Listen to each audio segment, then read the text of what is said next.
बहुत समय पहले की बात है। मोहनपुर नाम का एक गांव हुआ करता था और इस गांव में जितने भी लोग थे वह बहुत ही सुख समृद्धि के साथ में रहा करते थे।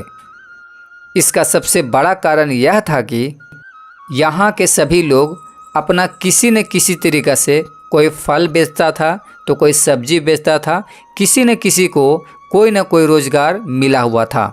और सिर्फ एक जंगल के वजह से यहाँ के लोग सब्जियों बेचने के लिए, फल बेचने के लिए दूसरे गांव में जाया करते थे। कोई भी फल या सब्जी दोबारा लौट कर नहीं आता था, क्योंकि सारे के सारे सब्जियां और फल बिक जाते थे। जहाँ तक कि इस जंगल में औषधियाँ भी मिलती थी। सभी अपना जीवन यापन बहुत ही खुशीपूर्वक व्यतीत कर रहे थे।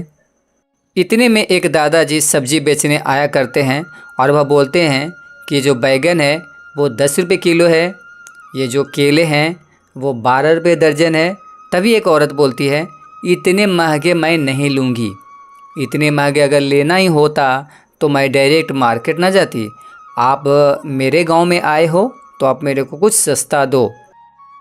इसी गांव में एक रामू नाम का व्यक्ति रहता था, जो कि इस गांव का प्रधान था और वह बहुत ही ज़्यादा ईमानदार था।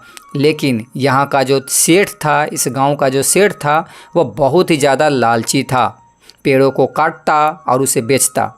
तभी एक दिन कुछ ऐसा होता है कि एक औरत अपने घर से निकलती है और देखती है आगे जाकर कि जिस जंगल से ये लोग फल फूल कुछ काटते हैं वो आज हवा में जंगल ही उड़ रहा था। ये ऐसा देखकर आश्चर्यचकित हो जाती है और मन ही मन सोचती है कि चलो हम जल्द से जल्द गांव वाले के पास पहुंचते हैं और ये घटना की जानकारी उन लोगों को देते हैं। तभी यह औरत आकर बोलती है कि जानते हैं, जो जंगल में हम लोग जाकर सब्जी लाते थे या फल तोड़ते थे या जड़ी बूटी लाते थे, आज वह जंगल वहाँ पे नहीं है जिस जगह पे था। तभी रामू कहता है, नहीं नहीं, ऐसा कभी नहीं हो सकता कि जंगल हवा में उड़े। आपको ज़रूर कुछ गलतफहमी हुई है, आप थोड़ा फिर से जाकर देखो, पक्का आपको गलतफहमी ही हुई है। ऐसा कुछ रामू कहता है, क्योंकि रामू बहुत ही पढ़ा लिखा इंसान था। तभी दूसरा व्यक्ति भी बोलता है, नहीं, ये मैं भी नहीं मानता और रामू के बात से मैं सहमत हूँ। ऐसा नहीं हो सकता कि जंगल हवा में उड़ सकता है, और भला क्यों उड़ेगा, जैसे हमेशा सालों से तो हम इसे यहीं देख रहे हैं। और रामू फिर से बोलता है कि हाँ, हमें एकदम पूरा विश्वास है कि आपको गलतफहमी ही हुई होगी, ऐसा नहीं हो सकता है। सब ऐसे ही इस प्रकार से आपस में मिलजुल कर बातें कर रहे थे। तभी कुछ समय बाद कुछ एक दादाजी आए और वो बोले कि नहीं, ऐसा पिछले कई वर्षों पहले हुआ था, क्योंकि इस जंगल से जो सेठ के जो पूर्वज थे वो लकड़ी काटा करते थे और उसके जगह पे कोई भी पेड़ नहीं लगाया करते थे, जिसके चलते जंगल उड़ता था। रामू को अब थोड़ा थोड़ा विश्वास हो रहा था, कहीं ये बात सच तो नहीं कि पेड़ कहीं कटने से जंगल उड़ रहे थे। अब वो दुविधा में पड़ जाता है उस दादाजी के बात को सुनकर। तभी वह उस जगह पे जाता है और देखता है सचमुच में वो जो जंगल था वो उड़ रहा था, नीचे से हटकर ऊपर उड़े जा रहा था। अब उसे पूर्ण विश्वास हो गया आखिर ये उड़ क्यों रहा है। तभी उसने एक लिसेनी लाया और लाकर उस उड़ते हुए जंगल के ऊपर गया। जाने के बाद देखा कि एक बूढ़ी औरत वहाँ पे कुछ उससे बातें करना चाहती है। तभी यह बूढ़ी औरत बोलती है, नहीं बेटा, जितने भी पेड़ काटे गए हैं उसके जगह पे कोई दूसरा पेड़ नहीं लगाया गया है, कृपया करके आप लोग पेड़ मत काटो। तब रामू भी बोलता है, ठीक है, अगर आप ऐसा कहते हो कि पेड़ काटना बंद करेंगे तो जंगल नहीं उड़ेगा, तो मैं ये पूरी जानकारी गांव वालों के साथ में बताता हूं और शेयर करता हूं।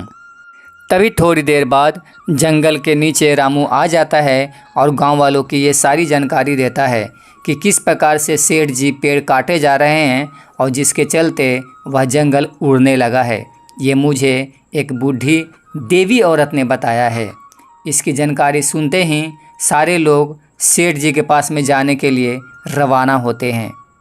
रास्ते में ही सारे लोग सोच रहे थे कि अगर सेठ जी ने ऐसा करना बंद नहीं किया तो कुछ समय ऐसा आएगा कि हम सबको भूखे मरना होगा। इतना सोचते सोचते ही सारे लोग यहाँ पर सेठ जी से पूछते हैं और कहते हैं कि देखिए सेठ जी, आपको ये जो जंगल में जो आप लकड़ी काटते हो उसको आपको काटना बंद करना होगा। अगर आप ऐसा नहीं करते हो तो हम लोगों को एक्शन लेना पड़ेगा। क्योंकि तो सेठ जी बोलते हैं आप लोगों को जो करना है वो करो, मैं पेड़ काटता हूँ तो उसके जगह पे पेड़ नहीं लगाऊंगा। सारे गांव वाले बहुत परेशान होते हैं उनकी बातों से, उनके हरकतों से। तब जाकर फिर से समझाने के बाद फिर रामू भी बोलता है और उसके साथ साथ में कुछ औरतें होती है वो भी बोलती है, देखिए सेठ जी, अगर आप इस प्रकार से जिद करेंगे तो हमें पुलिस में कंप्लेन करना होगा। कृपया करके हमारी बातें मान लीजिए और वहाँ से जड़ी बूटी बेचिए और उसी से पैसे कमाइए। तभी अगले दिन रामू उसी बूढ़ी से मिलने उस जंगल में चले जाता है और वह बातें बताता है कि जो सेठ हैं वो मान गए हैं, अब वह अगली बार से पेड़ को नहीं काटेंगे। तो इतना कहते ही बूढ़ी बोलती है, ठीक है बेटा, अगर तुम कहते हो तो तुम्हारी बातों को मैं मान लेती हूँ, क्योंकि मुझे तुम पर बहुत ज़्यादा विश्वास है। तभी कुछ समय बाद रामू भी अपने जंगल में आ जाता है, निचले वाले जंगल में, जो कि हवा पे नहीं उड़ रहा था।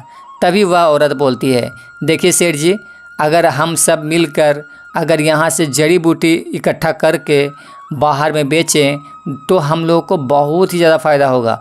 कृपया करके आप पेड़ काटना बंद करो, अगर पेड़ काटते रहोगे तो बहुत दिक्कत होगा। तभी कुछ ऐसा होता है कि ये जो सेठ है एक और पेड़ काटने के लिए अपने नौकर को भेज देता है। लेकिन जैसे वह पेड़ काटना चालू करता है, वहाँ पर एक ज़मीन के अंदर से एक ऐसा चीज़ मिलता है जिसको देखकर वह बहुत ही खुश होता है। उसको क्या मिलता है तो सोने का सिक्कों से भरा एक घड़ा मिलता है। जैसे ही यह घड़ा मिलता है, नौकरदम जल्दी से दौड़ा हुआ और सेठ जी के पास में आने लगता है। सेठ जी बोलते हैं कि अरे वाह, ये कहाँ से मिला? तो उस नौकर बोलता है कि यह मुझे जंगल से मिला, पेड़ काटते समय अगल बगल था। इतना कहने के बाद में सेठ जी बहुत ही ज़्यादा खुश हुए और उसे कुछ सिक्के देने के लिए राज़ी हो गए।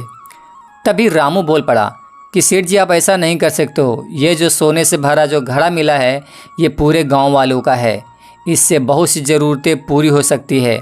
आप इसे भला कैसे अकेले ग्रहण कर सकते हो? आप ऐसा नहीं कर सकते हो।